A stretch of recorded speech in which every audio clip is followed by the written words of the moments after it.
ان الحمد لله نحمده ونستعينه ونستغفره ونعوذ بالله من شرور انفسنا ومن سيئات اعمالنا من يهده الله فلا مضل له ومن يضلل فلا هادي له واشهد ان لا اله الا الله وحده لا شريك له واشهد ان محمدا عبده ورسوله اما بعد فإن خير الحديث كتاب الله وخير الهدي هدي محمد صلى الله عليه وآله وسلم وشر الأمور محدثاتها وكل محدثة بدعة وكل بدعة ضلالة وكل ضلالة في النار. أعوذ بالله السميع العليم من الشيطان الرجيم من همزه ونفخه ونفثه. بسم الله الرحمن الرحيم. رب اشرح لي صدري ويسر لي امري واحلل عقدة من لساني يفقهوا قولي. بسم الله الرحمن الرحيم. ان الله وملائكته يصلون على النبي يا ايها الذين آمنوا صلوا عليه وسلموا تسليما. اللهم صل على محمد وعلى آل محمد كما صليت على ابراهيم وعلى آل ابراهيم انك حميد مجيد. اللهم بارك على محمد وعلى آل محمد كما باركت على إبراهيم وعلى آل إبراهيم إنك حميد مجيد. اللهم ربنا آتنا في الدنيا حسنة وفي الآخرة حسنة وقنا عذاب النار. آمین. الحمدللہ آج 21 اگست 2022 کو سنڈے کے دن بمطابق 22 محرم الحرام 1444 ہجری میں انشاءاللہ تعالی قرآن کلاس نمبر 126 کی اسٹوڈیو ریکارڈنگ ہونے جا رہی ہے. آج انشاءاللہ تعالی ہم سورۃ الاعراف کی آیت نمبر 179 سے سٹارٹ لیں گے. قرآن حکیم کی سخت ترین آیات میں سے یہ ایک آیت ہے. اعوذ باللہ من الشیطان الرجیم. بسم اللہ الرحمن الرحیم. وَلَقَدْ ذَرَأْنَا لِجَهَنَّمَ كَثِيرًا مِّنَ الْجِنِّ وَالْإِنسِ. اور بے شک ہم نے جہنم کے لیے ہی پیدا کیے ہیں اکثر جن اور انسان. اللہم لا تجعلنا منہم اللہم اجرنا من النار.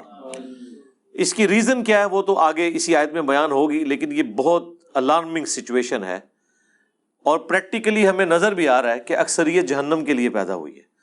اس وقت بھی جو اہل توحید ہیں دنیا میں، اوورآل اگر دنیا کی آبادی دیکھی جائے تو اس میں بہت کم ہے. پھر وہ اہل توحید سو کالڈ مسلمان، ان میں سے بھی جو پیور توحید والے لوگ ہیں بہت ہی کم ہیں. تو پریکٹیکلی ہمیں نظر آ رہا ہے کہ اکثریت جہنم کی طرف جا رہی ہے. یعنی یہ قرآن کی وہ سچائی ہے جو ہمیں دنیا میں نظر آ رہی ہے.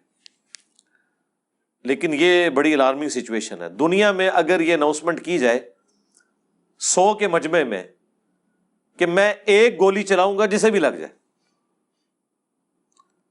کوئی شخص یہ نہیں کہے گا کہ ایک ہی گولی ہے کون سی مجھے لگنی ہے، 100 بندے ہیں تھوڑے اور سارے دوڑ لگا دیں گے، کیونکہ خطرہ ہے نا. اور یہاں پہ اللہ تعالیٰ فرما رہا ہے کہ جنوں اور انسانوں کی اکثریت جہنم کے لیے پیدا ہوئی ہے، لیکن کوئی اسے سیریس لینے کے لیے تیار ہی نہیں ہے. بخاری اور مسلم دونوں میں حدیث موجود ہے. اللہ کے محبوب صلی اللہ علیہ وآلہ وسلم فرماتے ہیں کہ قیامت کے دن اناؤنسمنٹ ہوگی کہ جہنمی اور جنتی الگ کر دیے جائیں. یہ حضرت آدم علیہ السلام کی ڈیوٹی لگائی جائے گی کیونکہ وہ جد امجد ہیں سب کے. تو پوچھیں گے یا اللہ کتنے جہنمی اور کتنے جنتی؟ تو اللہ تعالیٰ فرمائے گا ہر 1000 میں 999 دوزخ میں جانے والے اور صرف ایک جنتی. اور یہ وہ وقت ہوگا کہ جب لوگ غم کے مارے بوڑھے ہو جائیں گے. سورہ المزمل میں بھی ذکر موجود ہے کہ قیامت کا دن وہ ہے کہ جو بچوں کو بھی بوڑھا کر دے گا غم کے مارے. حتیٰ کہ سورۃ الحج میں ہے کہ اس دن تم دیکھو گے کہ دودھ پلانے والی اپنے شیرخوار کو بھول جائے گی اور لوگ اس طرح نظر آئیں گے گویا کہ نشے کی حالت میں ہیں. وہ نشے کی حالت میں نہیں ہوں گے بلکہ اللہ کا عذاب بڑا شدید ہوگا. بخاری مسلم دونوں میں حدیث ہے، اللہ کے نبی علیہ السلام حکم فرمایا کرتے تھے کہ تشہد میں 4 چیزوں کے اگینسٹ اللہ کی پناہ طلب کرو۔ اللہم انی اعوذ بک من عذاب جہنم، پہلی چیز جہنم، ومن عذاب القبر، ومن فتنۃ المحیا والممات، ومن شر فتنۃ المسیح الدجال۔ جہنم کے اگینسٹ، قبر کے عذاب کے اگینسٹ، زندگی اور موت کی آزمائشوں کے اگینسٹ، اور دجال کے اس بڑے فتنے کے اگینسٹ اللہ کی پناہ طلب کرو۔ سنن ابی داؤد میں حدیث ہے، جو فجر کی نماز کے بعد اور مغرب کی نماز کے بعد بغیر کسی سے گفتگو کیے ہوئے 7 دفعہ پڑھ لے اللہم اجرنی من النار، یا جمع کے صیغے سے اللہم اجرنا من النار، اے اللہ ہمیں بچا لے جہنم کی آگ سے، تو اللہ تعالیٰ ایسے شخص کو جہنم کی آگ سے محفوظ کرے گا۔ اللہم اجعلنا منہم مع النبیین والصدیقین والشہداء والصالحین، اللہم انا نسألک جنت الفردوس مع النبیین والصدیقین والشہداء والصالحین، آمین۔ تو یہ بڑا سینسٹیو ایشو ہے، تو پارہ نمبر 30 جب آئے گا تو آپ دیکھیں وہ تو سارے کا سارا سینٹرڈ اراؤنڈ قیامت کا دن اور آخرت کی سختیوں کے۔ بہرحال یہ اللہ تعالیٰ کی شفقت بھی ہے انسانیت کے لیے کہ آخرت میں جو رزلٹ نکلنے والا ہے وہ پہلے ہی بتا دیا ہے کہ بھائی اکثریت کے ساتھ یہ حال ہونے والا ہے، تو اپنا قبلہ درست کر لو۔ اس کا رزلٹ یہ نہیں نکالنا کہ چونکہ اکثریت نے جانا ہے لہذا محنت کرنے کی ضرورت نہیں ہے، ان سے بچنا ہی کوئی نہیں۔ آپ کئی لوگوں کو سنتے ہوں گے وہ کہتے ہیں کہ جی مجھے تو اللہ تعالیٰ نے چھوڑنا ہی نہیں قیامت کے دن، میں کم ہی ایسے پیڑے کیتے نے۔ اس طرح کے جملے کبھی بھی نہیں بولنے چاہیے۔ بخاری اور مسلم دونوں میں حدیث ہے، اللہ کے نبی علیہ السلام نے فرمایا کہ اللہ تعالیٰ فرماتا ہے میں اپنے بندے کے گمان کے قریب ہوں جس طرح میرے بارے میں گمان کرتا ہے۔ یعنی اگر آپ اللہ کے بارے میں اس طرح کا نیگیٹو گمان کریں گے تو اینڈ رزلٹ یہی نکلے گا، اور اگر اللہ کے بارے میں پازیٹیو گمان کریں گے اور اس کے لیے ایفرٹ پٹ کریں گے تو رزلٹ پازیٹیو ہوگا۔ یعنی صرف گمان سے بھی کچھ نہیں اور صرف ایفرٹ پٹ کرنے سے بھی کچھ نہیں ہے، گمان بھی اچھا رکھنا ہے۔ اللہ کی رحمت اللہ سے مانگنی ہے۔ بخاری مسلم دونوں میں حدیث ہے، کوئی شخص محض اپنے اعمال کی بنیاد کے اوپر جنت میں داخل نہیں ہو سکے گا۔ صحابہ نے جرأت کر کے پوچھا، اے اللہ کے نبی کیا آپ بھی؟ ہائے ہائے، اس کائنات میں سب سے بہتر اعمال جس شخصیت کے ہو سکتے ہیں وہ تو رسول اللہ کی ذات ہے صلی اللہ علیہ وآلہ وسلم۔ تو آپ نے اس کو کیسے ارشاد فرمایا؟ آپ نے فرمایا ہاں میں بھی جب تک میرے رب کی رحمت مجھے ڈھانپ نہ لے میں بھی صرف اپنے اعمال کی بنیاد پہ جنت میں داخل نہیں ہو سکتا۔ تو میرے بھائی اگر یہ نبی کا حال ہے، یہ نبی کی سچویشن ہے، یہ نبی کا سٹیٹس ہے، تو بابے شاہی کوئی نہیں۔ اب مجھے بتائیں وہ بابے جو یہ کلیم کرتے ہیں کہ ہم اپنے ساتھ آپ کو بھی لے جائیں گے، کتنے؟ ہاں جتنے آپ جان گے، کوئی کسی کو نہیں لے کے جا سکتا جب تک کہ اس کا اپنا قبلہ درست نہ ہو۔ ہاں اپنا قبلہ درست تھا، تھوڑی بہت کمزوریاں ہوئیں، کوئی رعایتی نمبر چاہیے، کوئی شفاعت چاہیے، اللہ تعالیٰ ڈیوٹی لگا دے گا۔ وہ بخاری مسلم میں حدیث ہے کہ انبیاء بھی سفارش کریں گے، فرشتے بھی کریں گے، اللہ کے نیک بندے بھی کریں گے، اس سے کسی کو انکار نہیں ہے۔ لیکن یہ نہیں ہو سکتا کہ آپ دیدہ دلیری کی زندگی گزاریں اور پھر شفاعت کے امیدوار ہو جائیں، ناٹ ایٹ آل۔ بخاری مسلم دونوں میں حدیث ہے، جب سورہ الشعراء کی یہ آیت نازل ہوئی کہ اے نبی اپنے قریبی رشتہ داروں کو آخرت کا ڈر سنائیں، تو نبی علیہ السلام اپنے رشتہ داروں کے پاس گئے، اپنے چچا کے پاس آئے اور فرمایا اے نبی کے چچا عباس، میرے مال سے جو لینا ہے وہ لے لے، اگر اللہ نے تجھے پکڑ لیا تو میں اللہ کے حضور تیرے کچھ کام نہیں آؤں گا۔ اے نبی کی پھپھی صفیہ، میرے مال سے جو کچھ لینا ہے وہ لے لے، اگر اللہ نے تجھے قیامت کے دن پکڑ لیا میں تیرے کچھ کام نہیں آؤں گا۔ اے نبی کی بیٹی فاطمہ، میرے مال سے جو کچھ لینا ہے وہ لے لے، اگر قیامت کے دن تو پکڑی گئی تو میں تیرے کچھ کام نہیں آؤں گا۔ اگر یہ سیدہ فاطمہ کا سٹیٹس ہے تو باقی تو شاہی کوئی نہیں۔ یہ کہنا کہ جی ہمارا مرید کوئی ہو گیا تو ہم جنت میں اس وقت تک نہیں جائیں گے، ہاں اس کے وائس ورثہ ہو سکتا ہے کہ کوئی شخص یہ کہ میں جہنم میں اس وقت تک نہیں جاؤں گا جب اپنے ساتھ کے کو بھی نہ لے جاؤں، وہ اللہ تعالیٰ یہ خواہش ضرور پوری کرے گا۔ گروہ در گروہ انہیں جہنم میں ہانکا جائے گا اپنے بزرگوں اور فالورز کے ساتھ، وہ تو ٹھیک ہے، وہ تو سورۃ الاعراف میں ہے کہ جب کبھی کوئی امت جہنم میں داخل کی جائے گی وہ اپنے بزرگوں پہ لعنت بھیجے گی اور کہے گی اے اللہ ہمارے بزرگوں کو دگنا عذاب دے کہ جن کی وجہ سے ہم جہنم میں گئے۔ تو اللہ تعالیٰ فرمائے گا کہ سب کے لیے دگنا ہے، تم بھی تو اپنے بعد میں آنے والے لوگوں کے لیے پیشوا بنے تھے نا، یہ جو تمہارے اکابرین تھے تم بھی تو آنے والوں کے اکابرین تھے نا۔ سورۃ الاحزاب میں بھی آیا اے اللہ ہمارے بزرگوں نے، ہمارے بڑوں نے ہمیں گمراہ کر دیا، انہیں دگنا عذاب دے۔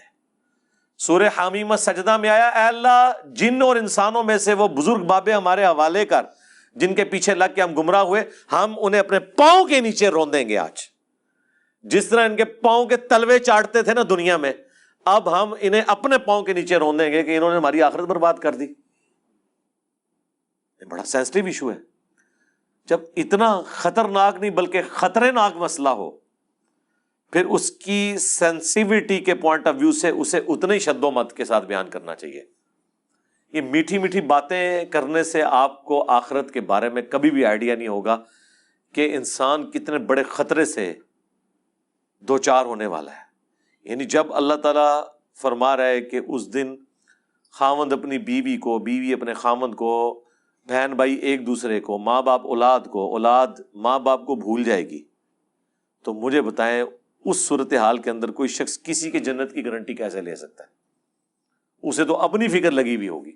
اچھا دوسری طرف یہ دیکھیں کتنے دیدہ دلیر ہیں کہ بخاری مسلم میں حدیث ہے قیامت والے دن ہر نبی کہے گا نفسی نفسی، آج مجھے اپنی جان کی فکر ہے۔ آدم علیہ السلام کی جو غلطی معاف ہو چکی وہ اس کو یاد کریں گے، ابراہیم علیہ السلام اپنی اجتہادی خطا کو یاد کریں گے، موسیٰ علیہ السلام اپنی اجتہادی خطا کو یاد کریں گے۔ ہاں عیسیٰ ابن مریم کہیں گے کہ تم محمد رسول اللہ کے پاس جاؤ، اللہ تعالیٰ نے ان کی اگلی اور پچھلی ساری اجتہادی غلطیاں جو گناہ نہیں تھے وہ معاف فرما دیے، اور نبی علیہ السلام کے ہاتھوں پہ شفاعت کا دروازہ کھلے گا۔ آپ کے علاوہ، آپ کے سوا تمام پیغمبر نفسی نفسی کر رہے ہوں گے۔ تو اس صورتحال میں یہ کہنا کہ میرا بابا مجھے بچا کے نکال لے گا، تو تیرا بابا بڑا ہے یا اللہ کا پیغمبر بڑا ہے؟ سوچنے والی بات ہے، کتنی بڑی یہ توہین کر رہے ہیں، کتنی بڑی توہین کر رہے ہیں پیغمبروں کی۔ یہ اپنے بابوں کو پیغمبروں سے بڑا سمجھتے ہیں۔ انبیاء تو کریں کہ یا اللہ ہمیں اپنی جان کی فکر ہے، اور بابے کہیں کہ میں نے اس وقت تک جنت میں نہیں داخل ہونا جب تک کہ اپنے سارے مرید نہ لے جاؤں۔ یہ کہیں عقل میں بیٹھتی ہے؟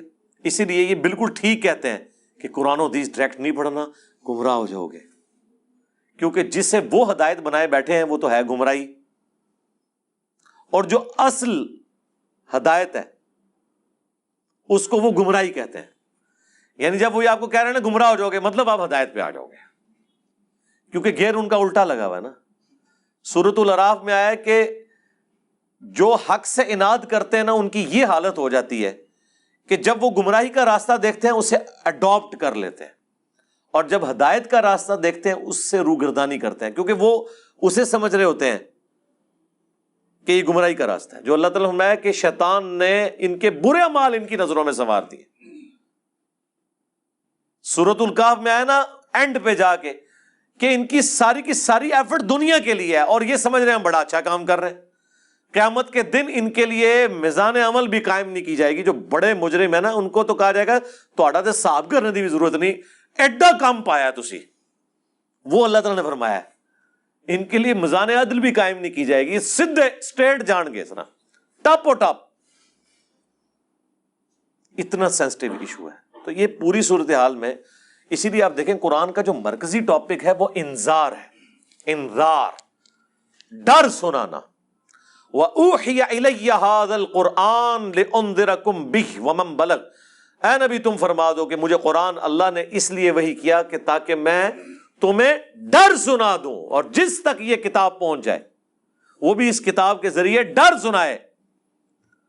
اور یہاں پہ ہمارے ایک مولانا صاحب کہتے ہیں کہ جی اس طرح کے واعظین جو ہیں وہ انہوں نے لوگوں سے ان کا رب چھین لیا ہے۔ اوے اس طرح کا رب جو انہوں نے بنایا ہے وہ رب ان سے چھینے، انہیں اس رب کا تعارف کروائیں کہ جس رب کا تعارف اس شخصیت نے کروایا جس کی قبر مدینے میں ہے صلی اللہ علیہ وآلہ وسلم۔ امام غزالی نے احیاء العلوم میں مکاشفۃ القلوب کیمیائے سعادت کے اندر یہاں تک لکھا ہے کہ ایسے علماء واجب القتل ہیں جو رحمت کی آیات پڑھ پڑھ کے لوگوں کو اللہ تعالی سے بے خوف کر رہے ہیں۔ کیا وہ ہمیں یہ بتانا چاہتے ہیں کہ قرآن کی دھمکیاں جھوٹ ہیں؟ کیا وہ ہمیں یہ بتانا چاہتے ہیں کہ انبیاء جو قبر و آخرت کا ڈر سنا کے گئے، عذابات بتا کے گئے، وہ ہم سے ٹھٹا اور مذاق کرتے رہے ہیں، اور خدا کا تعارف وہ ہے جو یہ ہمیں کروائیں گے؟ او جی کوئی ماں اپنے بچے کو جہنم میں پھینک سکتی ہے تو اللہ کیسے پھینکے گا؟ ہائے ہائے ہائے ہائے ہائے، God is all living. Christians بھی یہی کہتے ہیں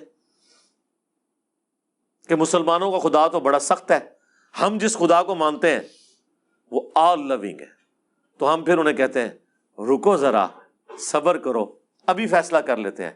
یہ جو تم اس قسم کے چٹکلے چھوڑتے ہو کہ کوئی ماں اپنے بیٹے کو جہنم میں نہیں پھینکے گی، تو کوئی شخص یہ بھی گوارا نہیں کرے گا کہ کسی ایسی عورت کو موت دے دے جس کے 4 چھوٹے چھوٹے بچے ہوں، اور مرنے کے بعد سوتیلی ماں ان کے ساتھ برا سلوک کرے، خواہ وہ اس کے دشمن کی بیوی کیوں نہ ہو۔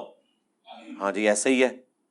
تو پھر اللہ تعالی روزانہ ایسی ہزاروں ماؤں کو موت کیوں دے دیتا ہے جن کے چھوٹے چھوٹے بچے ہوتے ہیں؟ تم تو کہہ رہے تھے خدا آل لونگ ہے، تو پریکٹیکلی تو ہم دیکھ رہے ہیں کہ کیا مائیں شیرخوار بچوں کو چھوڑ کے مر نہیں جاتی؟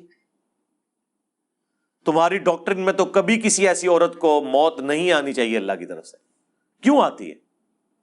اس کا جواب ان کے پاس کوئی نہیں سوائے اس کے کہ خدا کی مرضی ہے، اس کے کوئی احساسات نہیں ہے۔ یہ جذبات سے پسیج جانا یہ ہم لوگوں کے ایشوز ہیں، یہ انسانوں کے ساتھ جڑی ہوئی چیزیں ہیں۔ اللہ تو بے نیاز ہے۔ سعد ابن ابی وقاص جب پرشین امپائر سے فائنل جنگ کے لیے جا رہے تھے قادسیہ کے لیے، تو حضرت عمر نے پیچھے سے ایک خط روانہ کیا تھا، اس میں لکھا تھا سعد تم اللہ کے نبی کے ماموں ہو، لیکن یاد رکھنا اللہ کا کوئی رشتہ دار نہیں ہے، ذرا سی ہینکی پھینکی کی نا تو اللہ نے معاف نہیں کرنا۔ نبی کے ساتھ تم ماموں کا رشتہ رکھ سکتے ہو، سگے ماموں نہیں تھے، وہ ننیال خاندان سے تھے، اللہ کا کوئی رشتہ دار نہیں۔ اللہ کا تو رشتہ دار پیغمبر بھی نہیں ہے، وہ تو اپنے پیغمبر کی زبان سے کہلوا رہا ہے ہمیں سمجھانے کے لیے 3 دفعہ۔ اللہ اکبر۔ سورۃ الانعام، سورہ یونس، سورہ الزمر، قل انی اخاف ان عصیت ربی عذاب یوم عظیم۔ اے نبی تم فرما دو کہ بالفرض اگر میں بھی اپنے رب کی نافرمانی کروں تو میں خود اس بات سے ڈرتا ہوں کہ بڑے دن کا عذاب مجھے بھی آ پکڑے گا۔ میرے بھائی یہ کون بات کر رہا ہے؟ اللہ کے نبی، اور کون کہلوا رہا ہے؟ اللہ۔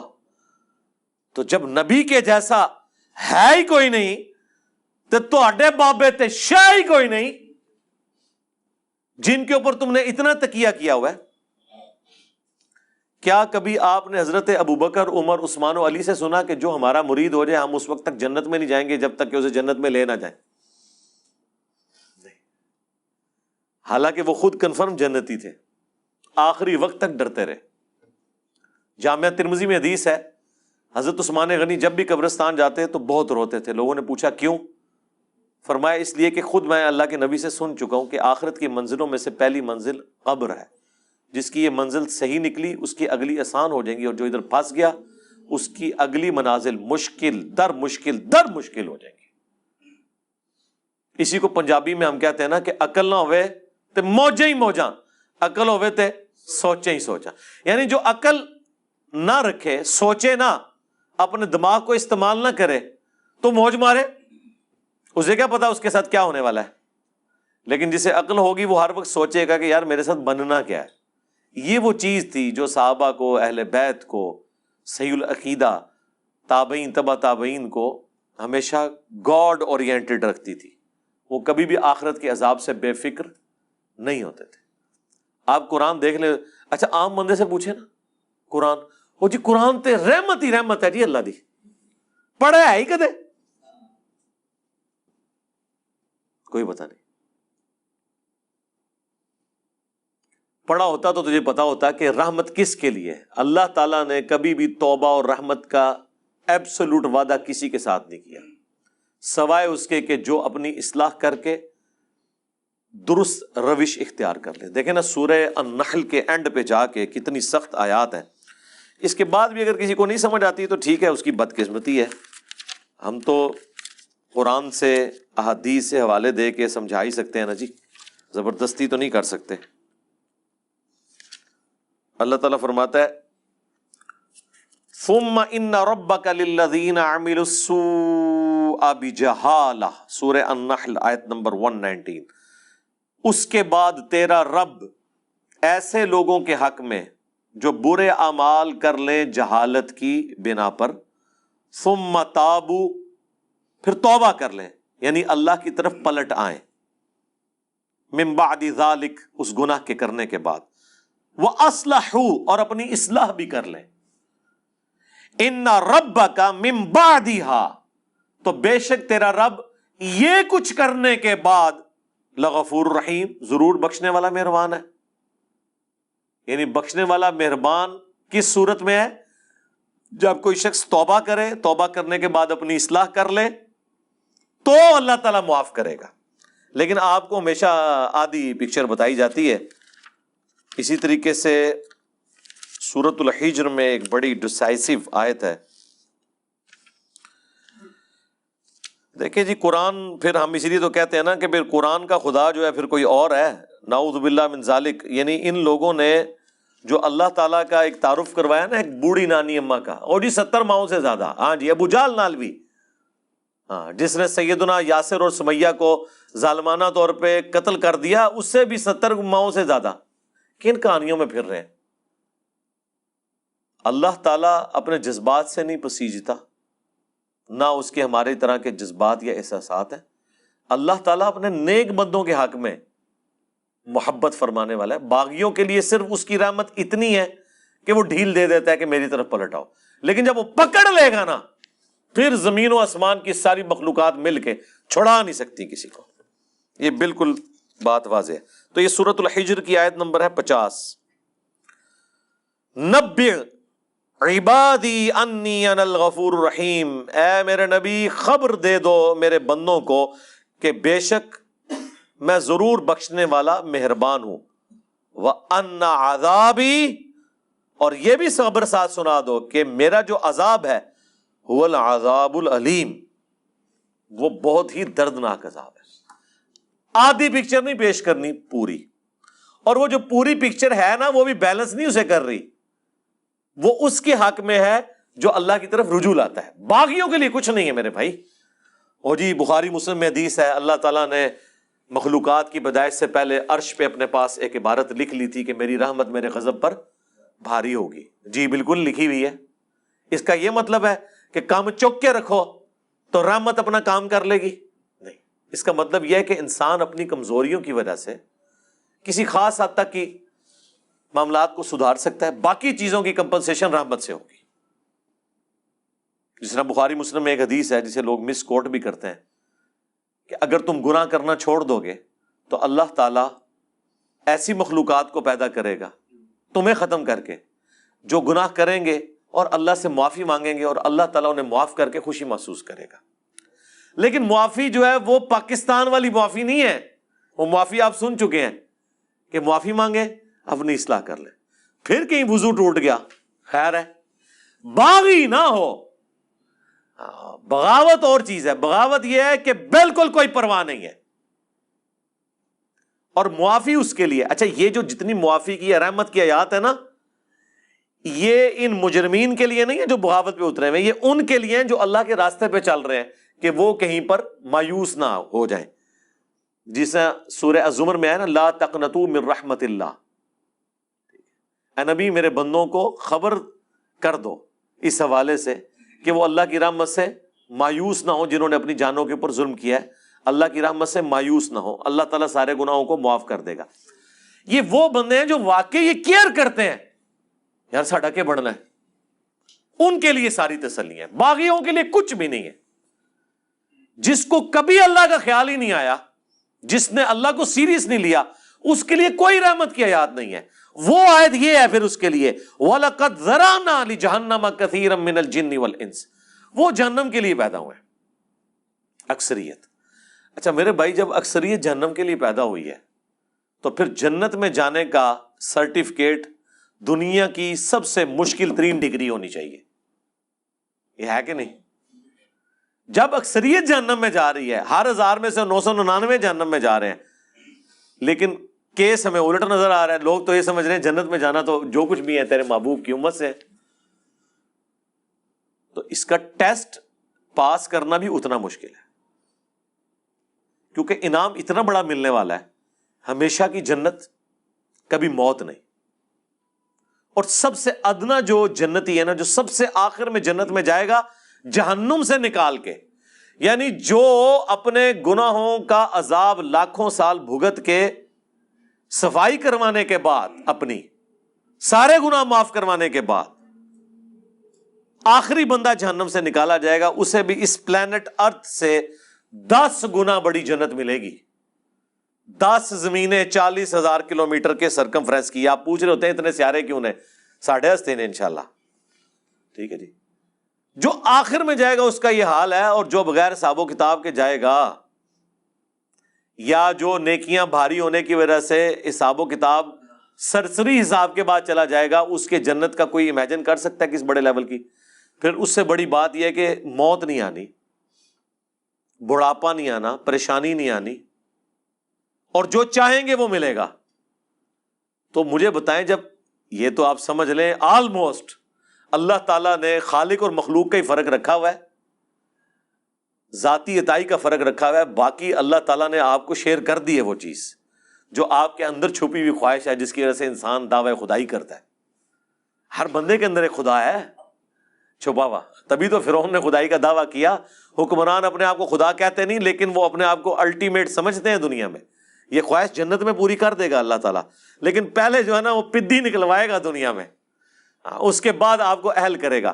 جب جنت میں جانے والے 0.00001% ہیں، شاید آپ زیرو بھی اس کے انفینٹی لگاتے رہے اتنی بڑی آبادی کے اندر، تو پھر اس کا ٹیسٹ بھی اتنا ہی مشکل ہے۔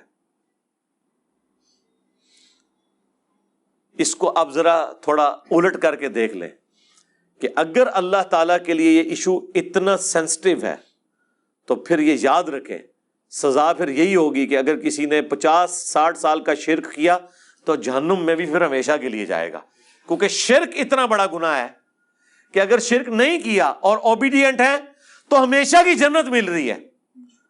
تو اس کا وائس ورثہ یہ ہے کہ اللہ کے نزدیک شرک اتنا بڑا جرم ہے کہ پھر 60 سال کی عیاشی کے عوض جہنم بھی پھر ہمیشہ کی ہے اس کے لیے، والعیاذ باللہ تعالیٰ۔ یہ اکثر لوگ پوچھ رہے ہوتے ہیں نا جی یہ کون سا انصاف ہے؟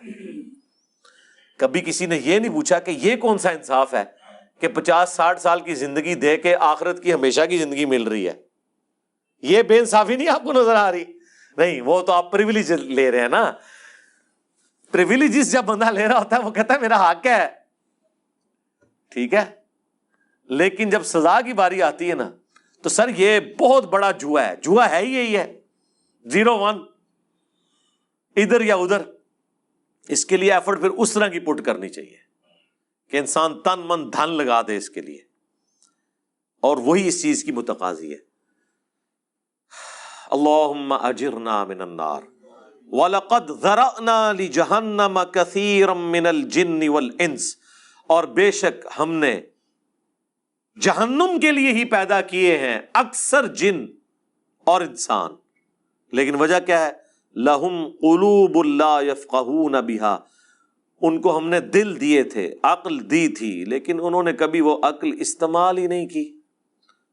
یعنی یہ جو میں ابھی آپ کو آدھے گھنٹے سے ابھار رہا ہوں، وہ عقل جو دی ہوئی ہے نا اللہ نے، اس کے ذریعے میں نے آپ کو ٹریگر کروایا، بس میں نے اپنا کام کر دیا، آپ کا بھی کام ہو گیا۔ اب آپ نے خود ہی جہنم کمانی ہے تو کمانی ہے۔ پتہ چل گیا کہ معاملہ بڑا ڈڈ ہے، بڑا خطرناک ہے، بلکہ خطرے ناک ہے۔ وَلَهُمْ أَعْيُنٌ لَا يُبْصِرُونَ بِهَا، اور ہم نے ان کو آنکھیں دی تھی لیکن وہ آنکھوں سے دیکھنے کا سا دیکھنا نہیں دیکھتے۔ یعنی کہتے ہیں عقل مند وہ ہے جو دوسرے کی غلطیوں سے سبق سیکھ لے، اپنی غلطی سے تو سبق سیکھنا عقل مندی ہے، لیکن چھوٹی. بڑی عقل مندی ہے کہ آپ وہ کام کریں ہی نہ جس کا اینڈ رزلٹ آپ اپنے سامنے دیکھ چکے ہیں کہ لوگوں کے ساتھ یہ ہوا. وہ آنکھ عبرت والی. وَلَهُمْ آذَانٌ لَا يَسْمَعُونَ بِهَا، اور ان کے کان تو تھے لیکن وہ سننے کا سا سننا نہیں سنتے. یعنی انہوں نے اپنی عقل کو، اپنی آنکھوں کو، اپنی بصارت کو، اپنی جو ہے وہ سوچنے سمجھنے کی صلاحیتوں کو اس کے لیے پٹ نہیں کیا. وہی جو سورہ بنی اسرائیل میں ہے وَلَا تَقْفُ مَا لَيْسَ لَكَ بِهِ عِلْمٌ إِنَّ السَّمْعَ وَالْبَصَرَ وَالْفُؤَادَ كُلُّ أُولَئِكَ كَانَ عَنْهُ مسئولا. وہاں پہ بھی انہیں تینوں انسٹرومنٹس کا ذکر ہوا ہے کہ بے شک کان، آنکھ اور عقل، دل یا دماغ، کوئی بھی چیز، یہ دونوں انسٹرومنٹس ہیں اللہ کی طرف سے. اس پہ الگ سے میری ویڈیو ریکارڈ ہے. ان کو استعمال کر کے انسٹرومنٹس کو ڈیفینیٹ علم تک پہنچ کے حق بات کو تلاش کرنے کی کوشش کیوں نہیں کی؟ تو اللہ تعالیٰ فرما رہا ہے یہاں پہ بھی یہ جہنم میں جانے والے وہ لوگ ہیں جنہوں نے اپنی عقل استعمال نہیں کی، اپنی آنکھوں کو پازیٹیو یوز نہیں کیا، اپنے کانوں کو پازیٹیو یوز نہیں کیا. یعنی اگر کسی کی آنکھیں نہیں تھی تو چلو یار کان سے تو حق بات سن رہا تھا نا، وہ جس کی عقل نہیں ہے اس سے تو اللہ تعالیٰ نے اٹھا لیا سب کچھ. بخاری میں حدیث ہے نا، تعلیقاً مولا علی کا قول ہے، پوری سند جو ہے مسند احمد میں، سنن ابن ماجہ کے اندر موجود ہے کہ 3 لوگوں سے اللہ تعالیٰ نے قلم اٹھا لیا ہے، سویا ہوا شخص، مجنون، پاگل اور نابالغ. تو جس کی عقل نہیں ہے اس سے تو اٹھا ہوا ہے ٹیسٹ. تو اللہ تعالیٰ ہمارا ہے کہ جہنم میں وہ لوگ چلے گئے جنہوں نے اپنی عقل، آنکھیں اور کان استعمال نہیں کیے پازیٹیولی کہ اس سے ہدایت حاصل کرتے. اولئک کالانعام، یہ تو چوپایوں کی مانند ہے. بل ہم اضل، بلکہ چوپایوں سے، جانوروں سے بھی گئے گزرے وہ لوگ ہیں جو اپنی عقل کو استعمال نہیں کرتے. اور یہاں کیا کہتے ہیں جی؟ عشق دے چلے نمبر لے گئے، عقل والے انجے ہی عمرہ گالیاں. عقل والے جو ہیں وہ ناکام ہو گئے، عشق والے نمبر لے گئے. یہ عشق اور عقل کا مقابلہ آپ کیوں کرواتے ہیں؟ وہ عشق نہیں ہوتا، وہ جذباتیت ہوتی ہے. محبت تو ہوتی ہی عقل کی بنیاد کے اوپر ہے. جذبات کی بنیاد پہ جو محبت آپ کلیم کرتے ہیں وہ دیر پا نہیں ہوتی ہے، فوراً ختم ہو جاتی ہے، وہ کنوکشن والی نہیں ہوتی. لیکن جو عقل کی بنیاد پہ کسی سے آپ محبت کرتے ہیں وہ کنوکشن والی ہوتی ہے، سٹیبل ہوتی ہے. عقل ایک ایسی چیز ہے جس کے ذریعے آپ اس محبت کو ارن کر سکتے ہیں. نبی صلی اللہ علیہ وآلہ وسلم کی، صحابہ اور اہل بیت کی محبت ہمارے ایمان کا حصہ ہے، لیکن یہ ہمارے خون میں شامل نہیں ہے. خون میں تو ہماری محبت ان رشتوں کے ساتھ ہے جو ہمارے ساتھ اٹیچڈ ہے، لیکن ان ہستیوں کے ساتھ ہماری محبت ہمیں ارن کرنی پڑتی ہے. جب ہم ان کے بارے میں پڑھتے ہیں، ان کی اللہ کے لیے کمٹمنٹ پڑھتے ہیں، اللہ کا تعارف ہمیں ان لوگوں کی وجہ سے ہوا تو ہمارے دل کے اندر ان کے لیے جذبات پیدا ہوتے ہیں. ہم نے حضرت ابوبکر کو نہیں دیکھا، حضرت عمر کو، عثمان کو، علی کو، لیکن جب ہم ان کے واقعات پڑھتے ہیں کہ انہوں نے کس طرح پیشن سے نبی علیہ السلام کے لیے تن من دھن لگایا، تو ہمارے دل میں ان کے لیے محبت ہے. کیا وہ محبت اس وجہ سے ہے کہ وہ بڑے خوبصورت ہوں گے؟ ہو سکتا ہے آپ کو مایوسی ہو، آپ نے جو محبت کا اور خوبصورتی کا کرائٹیریا بنایا ہوا ہے اس میں وہ پورے نہ اترے.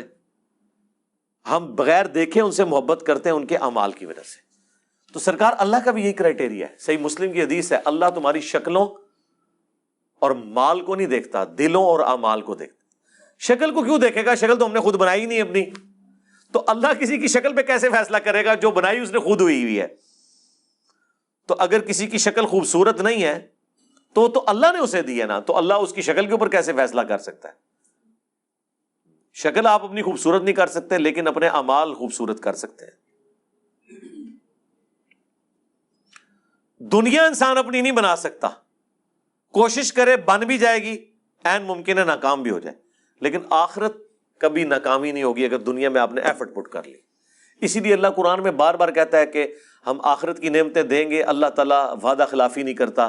اللہ نے جو وعدے کیے اپنے پیغمبروں کے تھرو، اللہ اس کی خلاف ورزی نہیں کرے گا. یہ بات اللہ کو بار بار کیوں قرآن میں کہنی پڑتی ہے؟ اس لیے کہ انسان کو بعض اوقات یہ خیال آتا ہے کہ دنیا میں بڑی محنت کی تھی، اینڈ رزلٹ یہ نکلا کہ سارے کاروبار فلاپ ہو گیا. اتنی محنت سے ڈگری حاصل کی تھی، نوکری نہیں ملی. تو کہیں یہ نہ ہو کہ دنیا میں بھی نمازیں پڑھتے رہے اور اینڈ پہ ادھر کی شاشی تو ختم کی, اگے سے بھی نہ جان نہیں رہے. ہاں لیکن ایسا نہیں, آخرت کا رزلٹ ہمیشہ پازیٹیو ہی نکلنا ہے. آخرت میں آپ پہ تقدیر کبھی غالب نہیں آنی. وہ دنیا میں تقدیر کی اس لیے غالب آتی ہے کہ اللہ نے کسی کو دے کے آزمانا ہے, کسی سے لے کے آزمانا ہے. وہ اللہ کی طرف سے ہوتا ہے, جو مولا علی کا قول ہے کہ میں نے اپنے ارادوں کے ٹوٹنے سے اللہ کو پہچانا ہے. وہ قرآن میں حکم ہے اللہ تعالیٰ کی طرف سے, وَلَنَبْلُوَنَّكُمْ بِشَيْءٍ مِّنَ الْخَوْفِ وَالْجُوعِ وَنَقْصٍ مِّنَ الْأَمْوَالِ وَالْأَنفُسِ وَالثَّمَرَاتِ, ضرور آزمائیں گے بھوک سے, خوف سے, جان اور مال میں نقص کے ذریعے. تو دنیا میں ایسا کرنا یہ اللہ کے پلان کا حصہ ہے کہ محنت کرو گے, اینڈ پہ جا کے زیرو ہو جاؤ گے, 99 پہ سانپ کاٹ جائے گا, لیکن پھر دوبارہ اٹھو گے. نہ بھی اٹھے, اس کے پیرلل آخرت کی تیاری کرتے رہے, وہاں 99 پہ سانپ نہیں کاٹے گا, ناٹ ایٹ آل. وہ اللہ تعالیٰ نے کہا آخرت میں یہ نہیں ہوگا کہ دنیا میں کسی نے محنت کی اور رزلٹ اپوزٹ نکلا ہے, ایسا نہیں ہوگا. ہاں یہ کہ غلط ڈائریکشن میں اگر کی, عاملۃ ناصبہ, عمل کر کر کے تھک جانے والے, عقیدے میں شرک ہے, پیغمبروں کی جو ڈیمانڈ ہے اپنے امتیوں سے کہ اللہ تعالیٰ تمہیں اس طرح کا انسان دیکھنا چاہتا ہے, وہ آپ پوری نہ کریں اور آپ اپنے من کے پھیرتے رہیں, لمبے بال رکھ کے, پگڑیاں باندھ کے آپ یہ سمجھ رہے ہیں کہ بس ہم جنتی ہو گئے ہیں. ٹھیک ہے, تو اس کے ذریعے تو میرے بھائی جنت نہیں ملنے والی. یہاں تو گیٹ اپ کے فتنے کے اوپر ہی سارے کا سارا معاملہ چل رہا ہوتا ہے. آپ, میں کہتا ہوں کسی سکھ کو بھی نہ وہی گیٹ اپ پہنا دینا جو ایک مسلمانوں کے علماء کا ہے, لوگ ہاتھ چومنا شروع کر دیں گے. بتائیں نا ان کو, تو آپ دیکھیں وہی کچھ ہوگا. یہاں تو یہ سب کچھ چل رہا ہے. تو اللہ تعالیٰ ہمارا ہے کہ ایسے لوگ جانوروں سے بھی بدتر ہیں جو اپنے انسٹرومنٹس جو ہم نے ان کو دیے تھے انہیں یوز کر کے حق بات تک نہیں پہنچتے. یہ وجہ تھی ان کی جہنم میں جانے کی. اولئک ھم الغافلون, یہی وہ لوگ ہیں جو اصل میں غافل ہیں, غفلت میں پڑے ہوئے ہیں. یعنی لوگ تو کہتے ہیں نا بڑا فلاں دنیا میں ہوشیار ہے, اللہ فرما رہا ہے سب سے بڑا بے وقوف ہی وہ ہے جس کو اپنی آخرت کی فکر نہیں ہے. یہاں پہ جو بندہ بالکل ایماندار ہو, سیدھا ہو نا, اس کے ماں باپ کو بچپن سے اس کی فکر لگ جاتی ہے تو میرا منڈا بالکل سیدھا ہے جی, پتہ نہیں تھا کیا بننا ہے. اور جو 1 نمبر کا 2 نمبری ہو, 10 نمبری ہو, چلاک ہوشیار اس طرح کا ہو کہ لوگوں کو دھوکہ دیتا ہو, تو لوگ کہتے ہیں جناب یہ میرا بچہ ہے, ایک کامدہ بچہ نکلا ہے میرا. یہ کرائٹیریا ہے لوگوں کا. تو عقل مند وہ ہے جو آخرت بنا لے, دنیا پہ کمپرومائز کر لے ایک خاص لیول تک. یہ نہیں ہے کہ بھوکے مر جائیں گے آپ, ایسا نہیں ہے. وَلِلَّهِ الْأَسْمَاءُ الْحُسْنَى, اور اللہ ہی کے لیے ہیں تمام اچھے نام. فَادْعُوهُ بِهَا, پس اسے اس کے ناموں کے ساتھ پکارو. اب یہ جتنے بھی اچھے نام جو قرآن و سنت میں رپورٹ ہوئے یا اگلی الہامی کتابوں میں رپورٹ ہوئے, اللہ تعالیٰ اس چیز کو پسند فرماتا ہے کہ ان کے ناموں کے ذریعے اللہ کی طرف متوجہ ہوں. اسی لیے ہم جو دعائیں مانگتے ہیں اس میں بھی اللہ تعالیٰ کے اسماء ہوتے ہیں. بسم اللہ الذی لا یضر مع اسمہ شیء فی الارض ولا فی السماء وہو السمیع العلیم. تو دیکھیں اللہ تعالیٰ کے ناموں کے ذریعے پکار ہے. یا حی یا قیوم برحمتک استغیث اصلح لی شأنی کلہ ولا تکلنی الی نفسی طرفۃ عین. اللہ کے ناموں کے ذریعے اس کی طرف متوجہ ہو رہے ہیں. ہر کام کے آغاز میں آپ کو سکھا دیا گیا بسم اللہ الرحمن الرحیم, تو اللہ کو یہ پسند ہے. اور یہ جو صحیح وسیلے ہیں ان میں سے ایک ہے کہ اللہ کے ناموں کے ذریعے آپ اس کی طرف متوجہ ہو. اسماء اعظم, سورۃ الاخلاص اسماء اعظم ہے.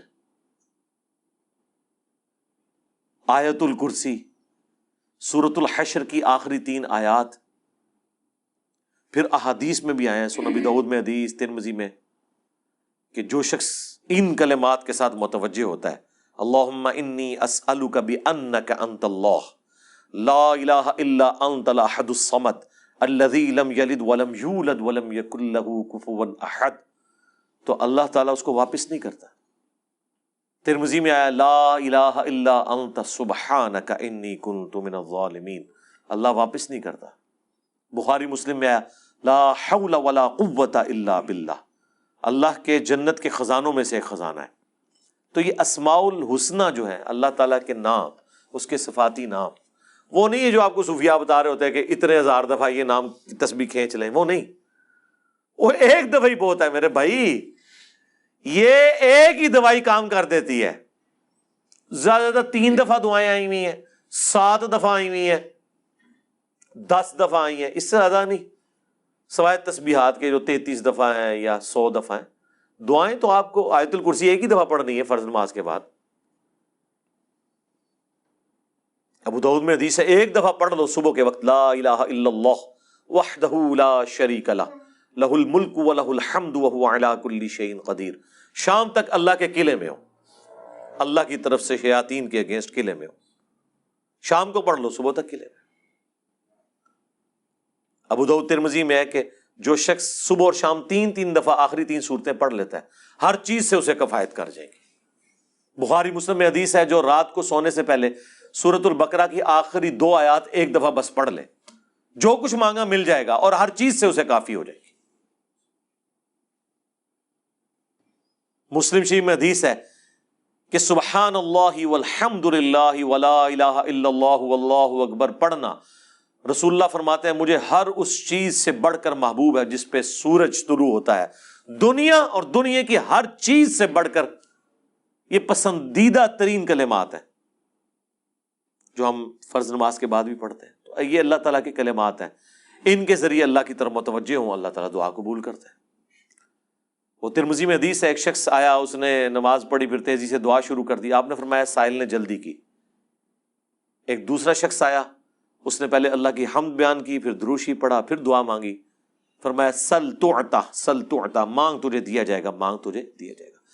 اور نماز میں بھی پروٹوکول آپ دیکھیں کیا ہے، پہلے اللہ کی حمد بیان ہوتی ہے، التحیات للہ والصلوات والطیبات، پھر درود شریف، اور اینڈ پہ جا کے دعائیں آتی ہیں۔ دعا کا پروٹوکول ہے اللہ کی تعریف اور اس کے بعد درود شریف اور پھر دعا، اس کے بغیر دعا قبول نہیں ہوتی۔ اور جس نے تیزی سے دعا کی تھی نا، ترمذی میں حدیث ہے، پھر حضور نے اسے بلایا اور سمجھایا کہ پہلے اللہ کی حمد بیان کرو، پھر مجھ پر درود شریف پڑھو، پھر اللہ کی طرف متوجہ ہو، اللہ دعا قبول کرے گا۔ کسی مزار پہ جانے کی ضرورت نہیں میرے بھائی، گھر بیٹھے اللہ کی حمد اور درود شریف کے ساتھ آپ اللہ کی طرف متوجہ ہوں۔ مسلم شریف میں حدیث ہے جو اذان کا جواب دے وہی کلمات ریپیٹ کرے، حی علی الصلاح حی علی الفلاح پہ لا حول ولا قوت الا باللہ کہے، اور اس کے بعد مجھ پر ایک دفعہ درود شریف پڑھے اور الوسیلہ والی دعا مانگ لے، قیامت کے دن میری شفاعت اس کے لیے حلال ہو جائے گی۔ اللہم اجعلنا منہم، آمین۔ کتنے پیارے پیاری چیزیں ہیں جو نبی علیہ السلام نے تعلیم فرمائی ہیں۔ ہم نے اس لیے سنت اذکار کارڈ لکھے میرے بھائی، یہ میری سالوں کی محنت ہے جو میں نے ایفرٹ پٹ کر کے اس چیپٹر کو کلوز کر دیا۔ Green card, blue card, orange card, میں بالکل خبطیوں کی طرح 2008 سے لے کے سمجھ لیں 2010 تک میں نے کوئی حدیث کی کتاب کا چیپٹر نہیں چھوڑا جس میں اللہ کے نبی کے وظائف کو تلاش نہ کروں صلی اللہ علیہ وآلہ وسلم، پھر حدیثوں کی صحت کے پیچھے، پھر جتنے علماء نے اذکار کی کتابیں لکھی وہ، پھر اذکار کارڈ جو چھپے تھے، اس کے بعد میں نے ایک انٹلیکچوئل ترتیب کے ساتھ یہ اذکار کارڈ لکھے، آخرت کا بلو کارڈ اور گرین کارڈ، ہماری ویب سائٹ پہ رکھے ہیں، ڈاؤن لوڈ کریں تو اس کو پڑھیں، ان کے ترجمے بھی ساتھ لکھیں تاکہ آپ کو سوز و گداز فیل ہو۔ صرف عربی پڑھنے سے تو نہیں آپ کو پتہ چلے گا اگر آپ کو پتہ ہی نہ ہو کہ اس کا مطلب کیا ہے۔ حسبنا اللہ و نعم الوکیل، بخاری کی حدیث ہے، ابن عباس کہتے ہیں کہ تمہارے جد امجد ابراہیم کو جب آگ میں پھینکنے لگے تھے تو وہ پکار اٹھے تھے حسبنا اللہ و نعم الوکیل، اور تمہارے نبی پہ بھی جب مصیبت آتی تھی وہ کہتے تھے حسبنا اللہ و نعم الوکیل۔ اور اس کا ذکر تو قرآن میں ہے سورہ آل عمران کے اندر کہ جب اہل ایمان کو خبر پہنچی کہ کافر ان کے خلاف سازشیں کر رہے ہیں تو اہل ایمان پکار اٹھے حسبنا اللہ و نعم الوکیل، ہم نے اللہ ہی پر بھروسہ کیا، وہی بہتر کارساز ہے۔ اب یہ جب آپ کا کنسیپٹ ہوگا تو یہ اللہ کے صفاتی ناموں کے ساتھ آپ متوجہ ہو رہے ہیں۔ باقی تو اللہ کے کلمات تو ختم ہی نہیں ہونے۔ سورہ لقمان میں، سورہ بنی اسرائیل، سورۃ الکہف میں اللہ تعالیٰ کیا فرما رہا ہے کہ اگر زمین سارے کے سارے درخت جو ہیں کلمے بن جائیں اور سمندر سیاہی بن جائیں اور 7 سمندر اور بھی ساتھ مل جائیں، اللہ کے کلمات نہیں ختم ہوں گے۔ سبحان اللہ وبحمدہ عدد خلقہ ورضا نفسہ وزنۃ عرشہ ومداد کلماتہ۔ بخاری میں حدیث ہے اللہ تعالیٰ کے 99 نام ہیں، جو ان کو لے لے گا تو اس پہ جنت واجب ہو جائے گی۔ لینے سے مراد یہ نہیں ہے کہ وہ ان کی صرف تسبیح کھینچتا رہے گا، مراد یہ کہ وہ اللہ تعالیٰ کو سیریس لے گا، ٹھیک ہے۔ اور لوگ وہ خالی نام پڑھ رہے ہوتے ہیں، کہتے ہیں بس جنت ہوگی، نماز پڑھنے کی لوڑ ہی کوئی نہیں۔ بھائی اگر یہ سنن نسائی الکبریٰ میں حدیث ہے نا کہ جو آیت الکرسی فرض نماز کے فوراً بعد پڑھتا ہے مرتے ہی جنت میں داخل ہوگا، جنت اور اس کے درمیان صرف موت کا وقفہ ہے، تو اس کے لیے نماز بھی پڑھنی پڑے گی، صرف آیت الکرسی پڑھنے سے کچھ نہیں ہونا۔ تو یہ اللہ تعالیٰ ہمارا تمام اچھے نام اللہ کے لیے، ان کو اس کے ناموں کے ساتھ پکارو۔ وَذَرُوا الَّذِينَ يُلْحِدُونَ فِي أَسْمَائِهِ، اور چھوڑ دو جو کج روی کرتے ہیں اللہ کے ناموں کے ساتھ۔ اب یہ مشرکین عرب جو ہیں رحمان نام سے بڑا چڑھتے تھے، تو پھر اللہ نے سورہ بنی اسرائیل میں کہا کہ اللہ کو چاہے اللہ کہہ کر پکارو چاہے رحمان کہہ کر، تمام اچھے نام اس کے ہیں۔ اسی لیے دیکھیں اللہ نے رحمان، اللہ کو اپنا ذاتی نام تو اللہ کا ایک ہی ہے اللہ، یہ بھی 2 الفاظ کا مجموعہ ہے، الالہ، دی الہ۔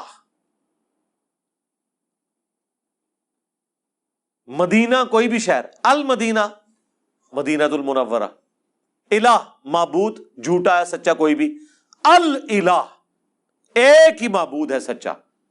یہ الالہ، الالہن تن الالہ، یہ بن گیا اللہ، یہ اللہ کا ذاتی نام ہے۔ اگر اس کے لیول پہ اس کے بعد دوسرے نمبر پہ جو نام اللہ کو پسند ہے نا وہ ایک ہی ہے، الرحمن۔ باقی سارے نام جو ہے نا وہ اس سے نیچے ہیں۔ اسی لیے مسلم شریف میں حدیث ہے اللہ کو 2 نام بڑے پسند ہیں، عبداللہ اور عبد الرحمن۔ یہ بڑا سینسٹیو مسئلہ تھا مشرکین عرب کے لیے رحمان۔ قرآن میں آپ کو بار بار یہ چیز ایمفسائز ہوگی، اللہ تعالیٰ بعض اوقات صرف رحمان کو لے کے چل رہے نام کو، قل ان کان للرحمن ولد فانا اول العابدین۔ اے نبی تم فرماؤ اگر رحمان کا کوئی بیٹا ہوتا تو میں اسے پوج رہا ہوتا۔ اس طرح اللہ تعالیٰ اپنا کسی اور نام کو ذکر نہیں کرتا، یا اللہ کا نام آتا ہے قل هو اللہ احد، اے نبی تم عرض کرو اللہ کے حضور اور ان کو فرما دو کہ بے شک اللہ ایک ہے۔ تو اللہ اور الرحمن یہ 2 اللہ کے فیورٹ نام ہیں، اسی لیے اللہ نے دیکھیں بسم اللہ میں رکھ دیا اسے، بسم اللہ الرحمن الرحیم۔ سورہ فاتحہ الحمدللہ رب العالمین الرحمن الرحیم، یہ ایک یونیک نام ہے اللہ تعالیٰ کا۔ تو جو کجروی اختیار کرتے ہیں ان کو ان کے حال پہ چھوڑ دو، سَيُجْزَوْنَ مَا كَانُوا يَعْمَلُونَ، ان قریب ان کے برے اعمال کی سزا ان کو دے دی جائے گی۔ وَمِمَّنْ خَلَقْنَا أُمَّةٌ يَهْدُونَ بِالْحَقِّ وَبِهِ يَعْدِلُونَ، اور انہی میں سے جو ایسے ہیں جو ہم نے پیدا کی ہے ایسی امت جو راہ دکھاتی ہے حق کے ساتھ اور حق کے ساتھ عدل و انصاف پر قائم ہے۔ یعنی کون؟ اہل حق، اہل ایمان، مسلمان۔ جہاں کوئی اللہ کے ساتھ شرک کر رہے ہیں نا تو اللہ نے اپنے وہ بندے بھی پیدا کیے ہیں کہ جو توحید بھی اسی طرح بیان کر رہے ہیں۔ بلکہ میرا تو یار یہ دعویٰ ہے، شرک اتنے شد و مد کے ساتھ لوگوں نے نہیں کیا جتنا لوگوں نے توحید شد و مد سے بیان کی ہے۔ تو اللہ تعالیٰ ایسے بندوں پر فخر کرتا ہے جو اس کی توحید کو بلند کرتے ہیں۔ سبحان ربک رب العزت عما یصفون۔ دیکھیں نا سورہ الصافات میں اللہ نے ایک ایک نبی کا ذکر کیا ہے۔ یار اللہ کو جو بندے پسند ہیں نا وہ اس کے پیغمبر ہیں، حقیقت بات ہے۔ اس لیے میں اکثر کہتا ہوں کہ اگر اس کائنات کی سب سے بڑی کوئی دعا ہے نا تو یہ ہے کہ یا اللہ پیغمبر بنا دے، لیکن یہ دعا حرام ہے کیونکہ پیغمبر کا عہدہ وہبی ہے، کسبی نہیں ہے۔ وہبی ہے یعنی گاڈ گفٹڈ، کسبی یعنی ایفرٹ پٹ کر کے نہیں آپ حاصل کر سکتے۔ اگر اس کائنات کی کوئی سب سے بڑی دعا ہے نا تو یہی ہے کہ اللہ پیغمبر بنا دے، تو یہ تو پاسبل نہیں۔ تو اس کے بعد دوسری دعا یہ ہے کہ ہمیں قیامت میں اور جنت میں انبیاء کا پڑوس نصیب فرما، آمین۔ اس سے بڑی کوئی دعا ہو ہی نہیں سکتی۔ تو اللہ کو اپنے پیغمبر اتنے پسند ہیں، اللہ تعالیٰ اتنی تعریف کر رہا ہے ابراہیم کی کہ اللہ تعالیٰ کے لیے بس ابراہیم ہی ہے انسانیت میں، اس طرح ذکر ہے۔ اللہ تعالیٰ کیا فرماتا ہے؟ ابراہیم جس نے ہم سے وفا کی، سورہ النجم میں۔ سورۃ البقرہ میں اللہ تعالیٰ فرماتا ہے جب جب آزمایا ابراہیم کو اس کے رب نے، تب تب وہ کامیاب ہوا۔ پھر سورہ صافات میں تو بڑی قربانی کا ذکر ہے کہ بیٹے کی قربانی مانگ لی۔ پھر اللہ نے کہا کہ سلام علی ابراہیم، سلامتی ہو ابراہیم کے اوپر۔ یوں ہی ہم جزا دیا کرتے ہیں اپنے نیکوکار بندوں کو۔ ہم نے اس کی قربانی کو انسانیت میں ہمیشہ کے لیے زندہ کر دیا۔ آج امت محمدیہ ہے لیکن قربانی کو کہتی ہے سنت ابراہیمی، حج کو کہتی ہے سنت ابراہیمی، اسلام کو کہتی ہے دین ابراہیمی، ملت ابیکم ابراہیم ہوا سماکم المسلمین من قبل وفی ھذا۔ یار چھوڑ دے، سب سے بڑی بات رسول اللہ، قل اننی ہدانی ربی الی صراط مستقیم، اے نبی تم فرماؤ مجھے تو میرے رب نے سیدھا راستہ دکھا دیا، دینا قیما ملت ابراہیم حنیفا، دین جو کہ قائم ہے ابراہیم کی ملت پہ جو سب سے ٹوٹ کر ایک اللہ کے ہو گئے تھے۔ وما کان من المشرکین، وہ مشرک نہیں تھے۔ پھر سورہ نحل میں اللہ نے فرمایا ابراہیم اکیلے پوری امت ہے، اکیلا پوری امت، یعنی کوانٹٹی کوئی اللہ کے نزدیک اہم نہیں، کوالٹی۔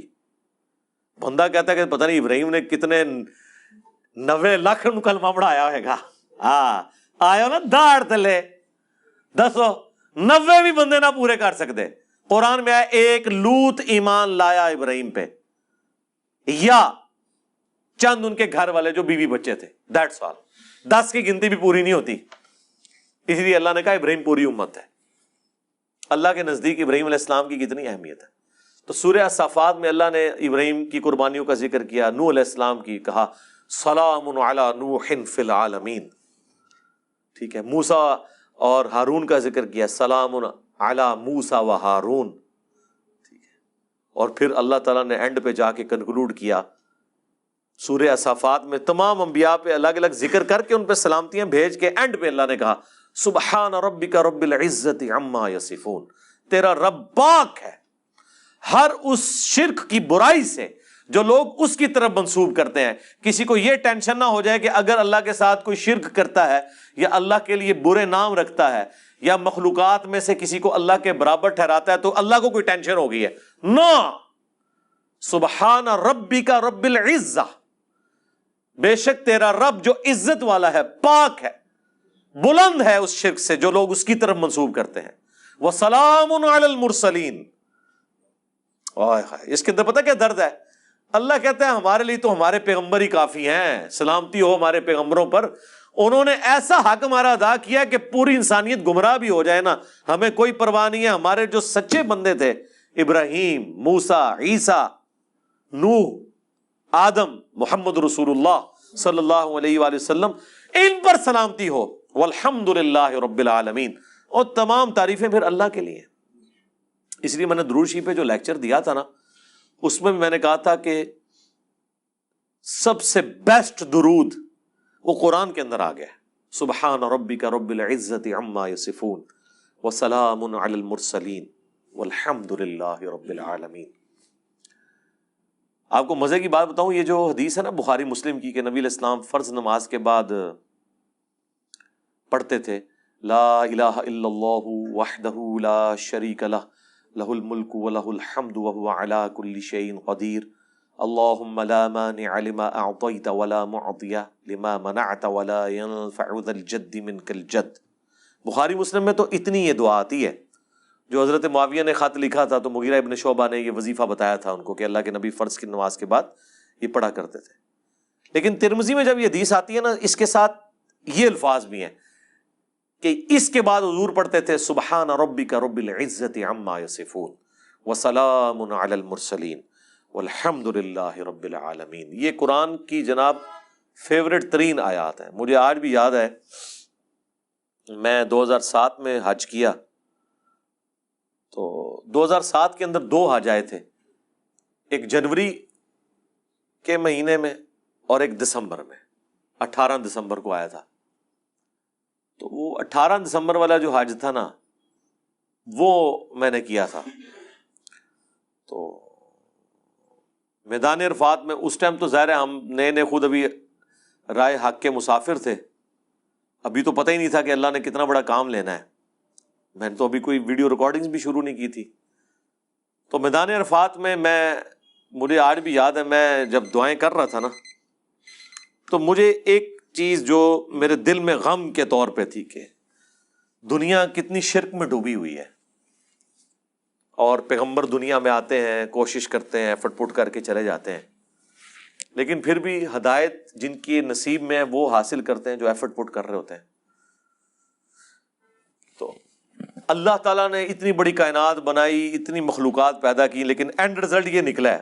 دنیاوی طور پہ تو ہم اسے ناکامی سمجھ رہے ہیں نا کہ اتنے بندے پیدا کیے ہیں تو وچوں جڑے کم دے بندے نے وہ چند ہی کی نکلے نے، باقی تو سارے فارغ ہو گئے، ٹھیک ہے۔ تو اب دنیاوی اعتبار سے تو ہم شاید اسے کریٹر کی کمزوری سمجھ رہے ہیں، لیکن اللہ تو بے پرواہ ہے، اللہ کو تو کوئی فرق نہیں پڑتا، سارے جہنم میں چلے جائیں، سارے جنت میں چلے جائیں، اللہ کو کوئی پرواہ نہیں ہے۔ تو اس کے اوپر میں بہت زیادہ ایمفسائز کر رہا تھا اور میں بڑا پریشان تھا۔ تو اس وقت اچانک جو ہے نا اللہ تعالیٰ انسان کو چیز یاد دلواتا ہے نا، تو مجھے اللہ تعالیٰ نے میرے دماغ میں یا میرے دل میں یہ چیز ڈالی کہ سبحان ربک رب العزت عما یصفون، تمہارا رب پاک ہے جو عزت والا ہے ہر اس شخص کی برائی سے جو اس کے ساتھ شرک کو منسوب کرتا ہے۔ وسلام علی المرسلین، رسول ہی کافی ہیں۔ ویسے تو اللہ رسولوں کی عبادت کا بھی محتاج نہیں ہے، لیکن اگر اللہ تعالیٰ نے مخلوقات میں پیدا کیا ہے تو وہ رسولوں نے ایسا بیسٹ پرفارم کیا ہے کہ اللہ کہتا ہے ہمارے رسول ہمیں کافی ہیں۔ والحمدللہ رب العالمین، تعریفیں تو ساری اللہ کے لیے۔ تو میں نے پھر اس وظیفے کو ہمیشہ حرز جان بنا کے رکھا ہے۔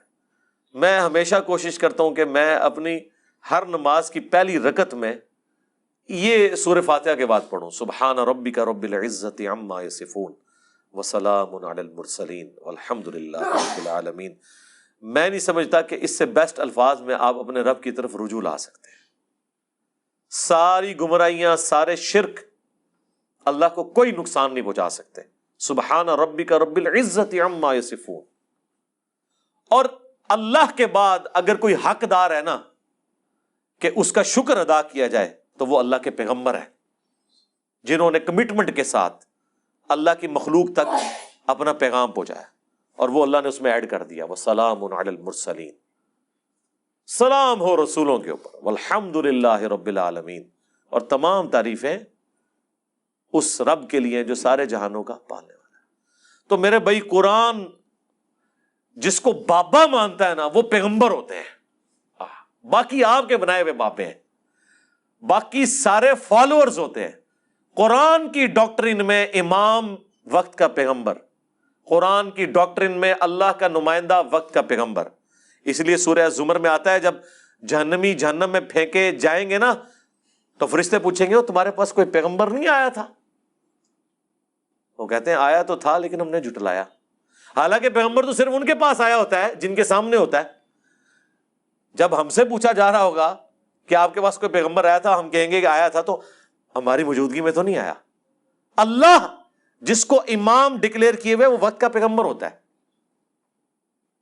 چاہے آپ نے اسے دیکھا ہے یا نہیں دیکھا، آپ اس کی زندگی میں ہیں یا نہیں ہے۔ آپ کے لیے جس کو اللہ نے پیغمبر بنایا نا، اللہ نے آپ کو اس کے ریفرنس سے، اور یہی قرآن میں ہے کہ ہر شخص کو اس کے امام کے ساتھ اٹھایا جائے گا۔